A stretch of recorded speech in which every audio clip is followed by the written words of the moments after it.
જય દ્વારકાધીશ ને જય શ્રી રામ. કેમ છો બધા? મજામાં ને મજામાં રહીશો.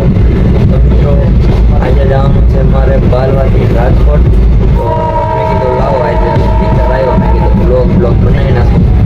તો આજે આપણે ફૂલ બ્લોગ લઈને આવી ગયા. તો આપણે જવાનું છે રાજકોટ. તો મિત્રો ચાલુ કર્યો છે બ્લોગ મેં direct Balva railway station direct ટ્રેનમાં બેસી ચાલુ કર્યો છે, કેમ કે ઝાકર હતી એટલે આખું શૂટ ન કરી કે બરોબર આવ્યો નહીં, એટલે ડાયરેક્ટ ચાલુ કર્યો આપણે ડાયરેક્ટ રેલવે સ્ટેશનેથી. તો મિત્રો આપણે જવાનું છે રાજકોટ. તો કન્ટિન્યુ આપણા વિડીયોમાં બ્લોગમાં એન્ડ સુધી બન્યા રહેજો, એટલે ફૂલ મોજ આવશે. તમારે થોડી ઘણી કોમેડી પણ થાય, એટલે જોવાનું તો ભૂલતા જ નહીં. મારા કલે જાઓ ન હોય તો સબસ્ક્રાઈબ કરવાની ન ભૂલતા હો. તો આપણે મળીએ ડાયરેક્ટ હવે. તો ફાઇનલી મિત્રો આપણે આવી ગયા બાલવન રેલવે સ્ટેશન. ત્યાંથી બ્લોગ ચાલુ કર્યો હતો.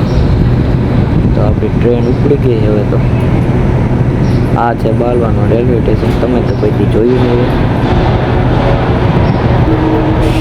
ફાઇનલી આપણો ટ્રેન ઉપડી ગઈ. રાણાનો ઘોડો ઉપડી ગયો યાર. હવે ઊભો ન હતી, અને હવે ઊભો રહી જાય તો ચાલે કેટલાય ઘા મારી જાય યાર.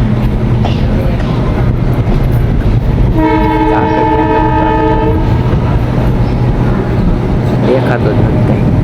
ફાઇનલી આવી ગયો મિત્રો ચેતન શર્મા. એન્ટર થઈ ગઈ એક ગાડી.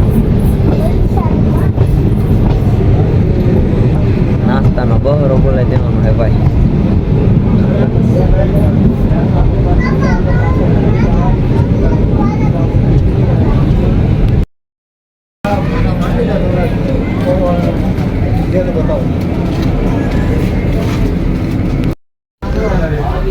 મેં લઈ લીધા હે પકોડા. ખાવા હોય તો આવી જાઓ. હું તો જો મીઠો ખાવા. તમારે ખાવા હોય તો આવી જાઓ. ના નથી પાડતો કે ખાવા હોય તો આવી જજો.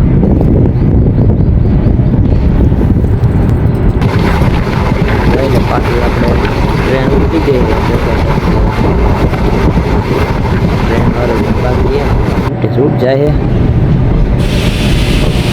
ફાઇનલી મિત્રો આવી ગયો. અત્યારે હું કયું સ્ટેશન આવ્યું? વીરપુર હતું. વીરપુર આવી ગયા. વીરપુરથી આવીને સીધો આવી ગયો ગોંડલ. આપણી ટ્રેન ફાઇનલી ગોંડલથી ઉપડી ગઈ છે. ગોંડલ વહી ગયો. તો હવે મિત્રો હું મારું તમને ડાયરેક્ટ રાજકોટ રેલવે સ્ટેશને. તો ફાઇનલી મિત્રો હું આવી ગયો છું રાજકોટના રેલવે સ્ટેશને. ટ્રેન મિત્રો ફાઇનલી ભોગી ગયો છો રાજકોટ. જાઓ અત્યારે બકાલું લેવા. ભલે નવા રૂપડે પહેરે તો પાછું બકાલું લેવા તો જવું જ પડે. મારા કલેજા ચાલો બકાલું લઈને. તો મિત્રો આપણે બકાલું લઈને આવી ગયા ગ્રીલ લાઈન ચોકડીઓ હવે. અને અહીંથી જવાનું ડાયરેક્ટ કુવાડવા. તો આવી ગયો રિક્ષામાં હવે તો. અને આવી ગયો હાથ હનુમાન. ત્યાં કરી લીધા હનુમાન બાપાના દર્શન અહીંયા. તો મિત્રો આવી ગયો કુવાડવા.